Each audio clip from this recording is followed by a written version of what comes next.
ప్రతిసారి అదే స్టోరీ.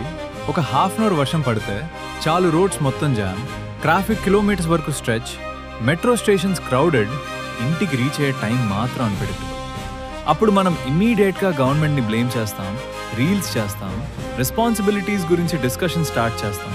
కానీ రియల్ ప్రాబ్లం ఎక్కడ ఉందో మనం ఎప్పుడైనా ఆలోచించాం.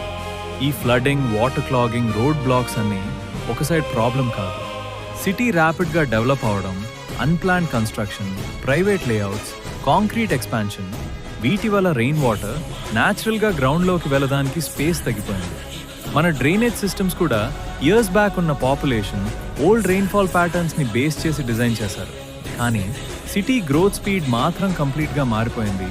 అండ్ మన సైడ్ నుంచి కూడా రెస్పాన్సిబిలిటీ ఉంది. Plastic covers, waste, disposable plates, cloth pieces drainage lines block అవడంలో హ్యూజ్ రోల్ ప్లే చేస్తున్నాయి. డెవలప్మెంట్ అండ్ గ్రోత్ డెఫినెట్లీ కావాలి, కానీ సస్టైనబుల్గా ఉండాలి. పబ్లిక్ ఇన్కన్వీనియన్స్ క్రియేట్ చేయకుండా ఉండాలి. అందుకే సొల్యూషన్ అంటే బ్లేమ్ కాదు, better planning, responsible development and public discipline. తప్పు రెండు వైపులా ఉంటాయి, చేంజ్ కూడా రెండు వైపులా స్టార్ట్ అవ్వాలి.